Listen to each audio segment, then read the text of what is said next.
दोस्तों, कहते हैं कि पुलिस अगर चाहे तो मुर्दों से भी सच उगलवा सकती है, उनसे उनकी जिंदगी का छुपा हुआ राज सबके सामने ला सकती है। लेकिन उत्तर प्रदेश के बदायूं में जो दो मासूम बच्चों की हत्या हुई होती है, वहाँ पे हत्यारे को वहाँ की जनता पकड़ लेती है। उसके बाद में वो उस आदमी को यानी कि साजिद को पुलिस को सौंप देती है। उसके बाद में पुलिस उसे लेके जाती है और उन दोनों के बीच में मुठभेड़ होती है और वहाँ से साजिद भागता है। जब साजिद वहाँ से भाग रहा होता है तो वो पुलिस के ऊपर हमला करता है और कार्रवाई में साजिद का एनकाउंटर हो जाता है। अब साजिद ने उन दो मासूम बच्चों की हत्या क्यों की, इस बारे में शायद या तो पुलिस अभी तक उगलवा नहीं पाई है, या फिर पुलिस इस बारे में जानती नहीं है, या फिर पुलिस जनता को इसके बारे में कुछ बताना नहीं चाहती। हालांकि आज की जो कहानी मैं आपको सुनाने जा रहा हूँ उसमें ऐसा कुछ भी नहीं है।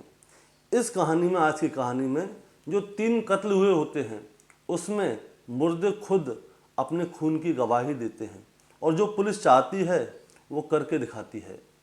लेकिन जब इस घटनाक्रम का खुलासा लोगों के सामने आता है तो लोगों को यकीन नहीं होता है कि कत्ल की इतनी छोटी सी वजह थी, लेकिन वो वजह इतनी बड़ी हो गई कि इसमें 3 लोगों का कत्ल हो गया।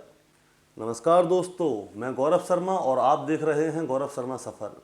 दोस्तों, अगर आपको भी क्राइम की कहानी सुनना अच्छा लगता है और आप इससे कुछ सीखना चाहते हैं तो कृपया कर हमारे इस वीडियो को लाइक करके चैनल को सब्सक्राइब कर दीजिएगा।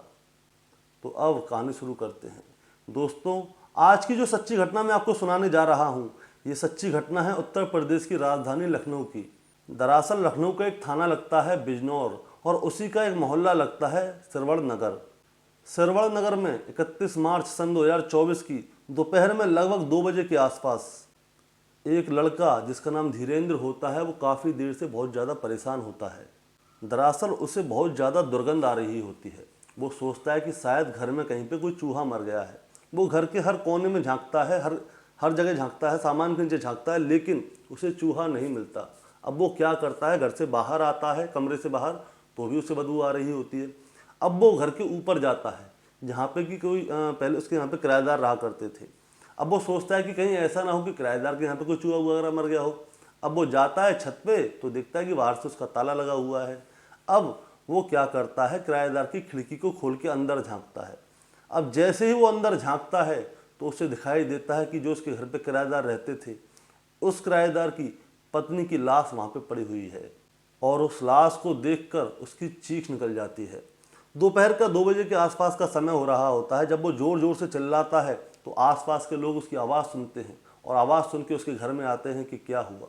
वो देखते हैं खिड़की से कि अंदर एक औरत की लाश पड़ी हुई है। अब लड़का अपने पिताजी के पास भागा भागा जाता है और अपने पिताजी से कहता है कि पिताजी, ऊपर वाले कमरे में लाश पड़ी हुई है। लड़के के पिताजी का नाम था अमृतपाल। अब उसके घर वाले क्या फैसला करते हैं, उसके घर वाले फैसला करते हैं कि हमें इस कमरे को नहीं छेड़ना चाहिए, हमें पहले पुलिस के पास जाना चाहिए, जो करेगी पुलिस करेगी। वो सभी मिलकर थाना बिजनौर पर जाते हैं और वहाँ पे पुलिस को बताते हैं कि साहब, हमारे घर पे 15 मार्च सन 2024 को एक आदमी किराए पर रहने आया था। उसके साथ में उसकी बीवी और 2 बच्चे थे। वो यहाँ पे आके मजदूरी का काम यानी कि पीओपी का काम किया करता था। लेकिन आज हमने जब ऊपर जाके देखा तो घर में उसके पत्नी की लाश पड़ी हुई है और 2-3 दिन से उस आदमी का कोई अता पता नहीं है और 2-3 दिन से उसके बच्चे भी नहीं दिख रहे हैं।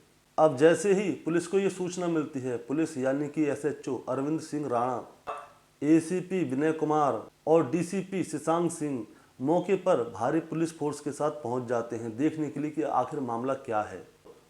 अब पुलिस वहां पे जब जाती है तो देखती है कि दरवाजे का ताला लगा हुआ है। तो वीडियोग्राफी के जरिए यानी कि जब उसका ताला तोड़ते हैं तो वो वीडियो रिकॉर्डिंग उसकी करते हैं। उसका ताला वीडियो रिकॉर्डिंग के सामने तोड़वाया जाता है और उसके घर के अंदर प्रवेश किया जाता है। तो अंदर जाके वो देखते हैं कि वहाँ पे ज्योति, जो कि इनकी किराएदार की पत्नी थी, उसकी उम्र लगभग 30 साल होती है, उसकी लाश पड़ी हुई होती है और उसमें से बहुत ज़्यादा दुर्गंध आ रही होती है। अब पुलिस क्या करती है, उस लाश को अपने कब्जे में लेती है और उसे पोस्टमार्टम के लिए भेज देती है। अब जैसे ही उस औरत की लाश पोस्टमार्टम के लिए जाती है तो घर में से एक पुलिस वाला आता है और बताता है कि सर, इसमें 2 लाशें और हैं। अब घर में 2 लाशें और पाई गई जो कि उनके 2 बच्चों की हैं।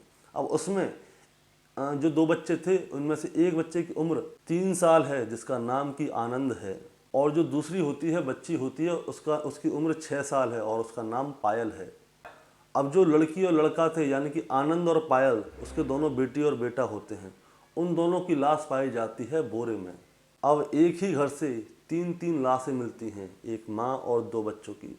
अब क्या होता है, थोड़ी ही देर में ये बात फैल जाती है, सोशल मीडिया के ज़रिए हर तरह से ये बात फैल जाती है कि एक ही घर में 3 लाश मिली हैं, एक माँ है और 2 बच्ची हैं। अब क्या होता है, अब पुलिस के सामने ये सवाल है कि आखिरकार इनकी हत्या किसने की, क्यों की। और अब पुलिस इस सवाल का जवाब जानने के लिए पूरी जांच पड़ताल में लग जाती है। अब जब पुलिस इस केस के बारे में जांच पड़ताल करती है तो वो मकान के मालिक से पूछती है कि ये कौन था, कहाँ से रहता है। तो अमृतपाल जो कि मकान मालिक था वो बताता है कि एक पीओपी करने वाला दिहाड़ी मजदूर था। वो 15 मार्च से ही इस घर में रह रहा था।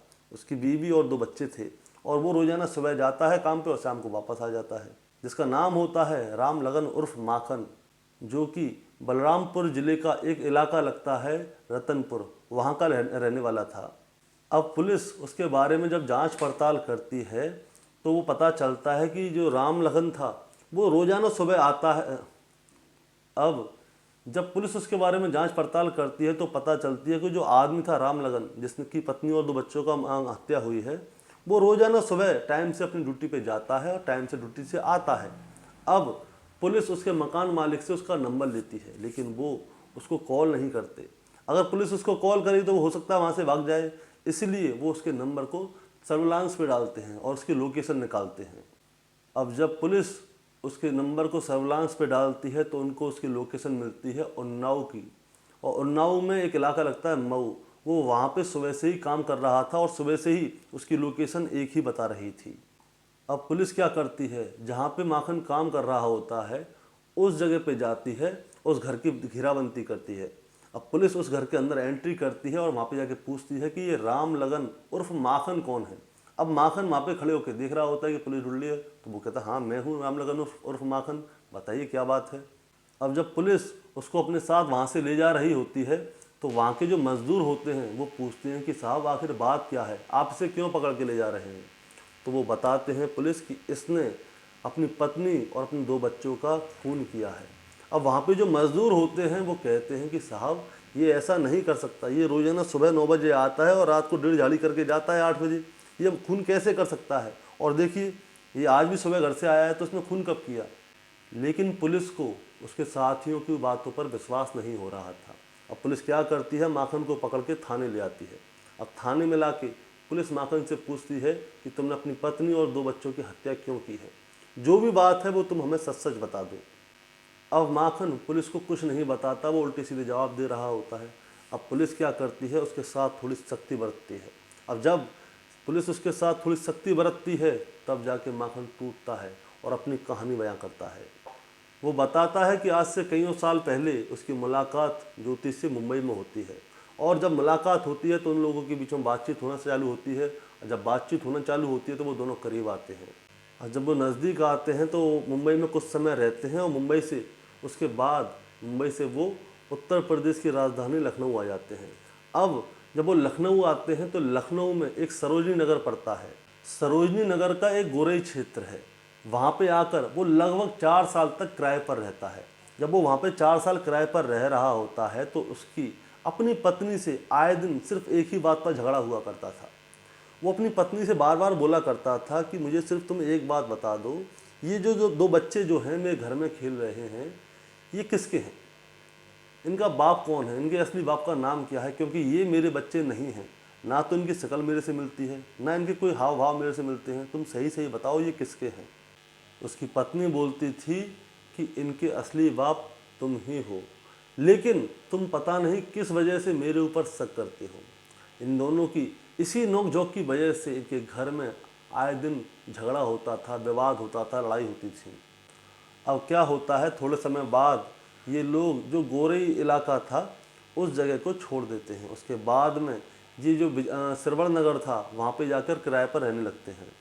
और अब 28 मार्च सन 2024 की रात को जब ये अपने काम से घर पे आता है, अपने घर पे आके कपड़े उतारता है, खाना पीना खाने बैठता है, तो उसकी बीवी से उसकी किसी बात पे फिर से बहस होना चालू हो जाती है।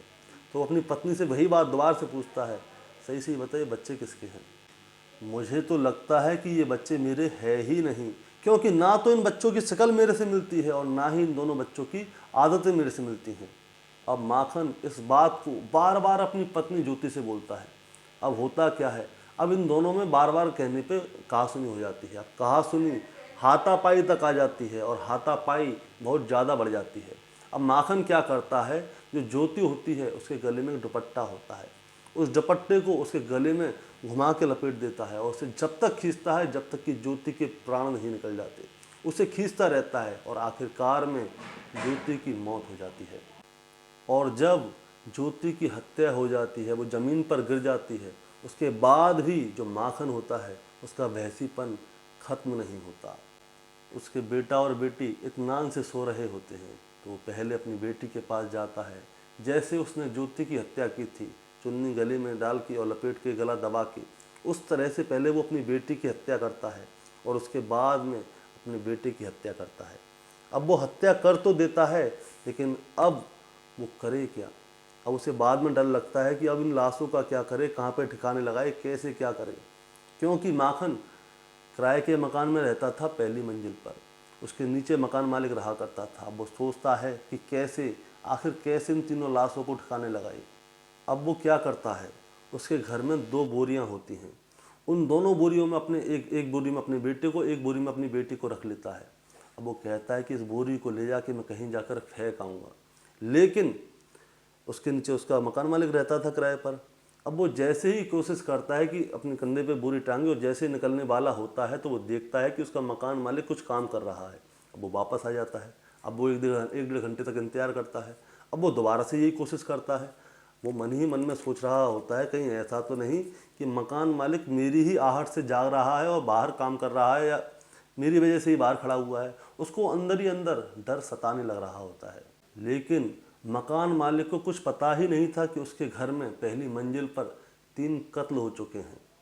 अब माखन क्या करता है, रात में कईयों बार निकलने की कोशिश करता है कि वो मकान मालिक जैसे ही इधर उधर हो और मैं निकलूं, लेकिन उसकी कोशिश नाकाम हो जाती है। अब रात ज़्यादा हो जाती है, मकान मालिक बाहर से ताला लगा देता है गेट का। अब क्या होता है, माखन कहता है अब क्या किया जाए। अब वो लाशों को घर में एक साइड में रख देता है, दोनों बच्चों की जो बोरी में रखी होती हैं। वो खाना बनाता है, खाना खाता है और सो जाता है। अब 29 तारीख का दिन आता है। सुबह उठता है तो देखता है कि मकान मालिक और उसके परिवार के लोग घर में हैं। उसका ड्यूटी का समय हो जाता है। अब वो चुपचाप बाहर से ताला लगाता है और अपनी ड्यूटी पे चला जाता है। अब वो सारा दिन काम करता है और फिर दोबारा से घर पे आता है। अब 29 तारीख की रात को भी वो प्लानिंग करता है कि कैसे इन लाशों को बाहर निकाला जाए, लेकिन फिर वही वाली बात, मकान मालिक दरवाजे पे बैठा हुआ मिलता है। मकान मालिक के पास 2-4 लोग और दिखते हैं।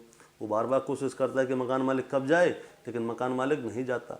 वो फिर से रात ज़्यादा हो जाती है, मकान मालिक ताला लगा देता है। अब माखन क्या करता है, अब उसे भूख लगती है, खाना बनाता है, खाना खाता है और सो जाता है। अब फिर 30 तारीख आती है। अब 30 तारीख को भी ऐसा ही होता है। वो काम पे जाता है, शाम को आता है, मकान मालिक दरवाजे पे। अब उसकी हिम्मत नहीं हो रही थी कि कैसे वो बाहर निकाले। अब 31 तारीख आती है। 31 तारीख को भी यही होता है, लेकिन वो ये चीज़ भूल जाता है कि लाशें जो उसके घर में पड़ी हुई हैं उन्हें 3-4 दिन हो चुके हैं और उन लाशों में से दुर्गंध आना शुरू हो चुका है। और अब ये दुर्गंध मालिक की नाक तक पहुंच जाती है। और जैसे ही ये दुर्गंध मालिक की नाक तक पहुंचती है तो वो पुलिस को बुलाते हैं। और पुलिस जैसे ही आती है तो वो तीनों लाशों को बरामद करते हैं। लाशों को तो बरामद करते ही करते हैं, वो साथ में मक्खन को भी गिरफ्तार करते हैं और मक्खन से पूछताछ करते हैं तो उन्हें पता चलता है कि एक छोटी सी बात की वजह से उसने अपनी पत्नी और 2 बच्चों की हत्या कर दी है। दोस्तों, हत्या की वजह सिर्फ ये थी कि उसको अपनी पत्नी के ऊपर शक होता है कि उसकी पत्नी का किसी की और के साथ अवैध संबंध है, और उन्हीं अवैध संबंधों की वजह से उसके घर में 2 बच्चे हुए हैं, एक बेटा और एक बेटी। और माखन जो होता है वो अपने उन दोनों, जो उसकी पत्नी के जो 2 बच्चे होते हैं, वो उन्हें अपना मानता ही नहीं था कि ये दोनों बच्चे मेरे हैं। उसके मन में सिर्फ यही था कि हो सकता है कि मेरी पत्नी का किसी और के साथ अवैध संबंध है और ये दोनों बच्चे किसी और के हैं, मेरे नहीं हैं। दोस्तों, अगर मक्खन के अंदर थोड़ा भी शक था तो उसे कुछ नहीं करना था, उसे सिर्फ पुलिस से अपील करनी चाहिए थी कि सर, ये मेरे घर में 2 बच्चे खेल रहे हैं, लेकिन मुझे ये नहीं पता किसके हैं। मैं इन दोनों बच्चों का डीएनए टेस्ट कराना चाहता हूँ। और वो उनको एप्लीकेशन लिख के दिखता। उसके बाद में ये साबित हो जाता कि ये डीएनए की रिपोर्ट से कि ये बच्चे उसी के हैं या किसी और के। लेकिन माखन ने ऐसा नहीं किया। उसने क्या किया? उसने अपनी पत्नी की हत्या कर दी, उसके साथ साथ अपने जो 2 बच्चे थे उनकी भी हत्या कर दी, जिनका कि इस घटनाक्रम से कोई लेना देना ही नहीं था। हालांकि पुलिस ने उसको गिरफ्तार कर लिया है और पुलिस की पूरी कोशिश है कि इसके कम से कम समय में इसकी चार्जशीट दायर करी जाए और उसे सख्त से सख्त सज़ा दिलाई जाए, ताकि समाज में एक मैसेज जा सके कि बुरे काम का बुरा नतीजा ही होता है, चाहे वो कोई भी हो। दोस्तों, इस घटनाक्रम को सुनाने का मतलब आपको परेशान करना नहीं है, आपको विचलित करना नहीं है, बस आपको सतर्क करना है।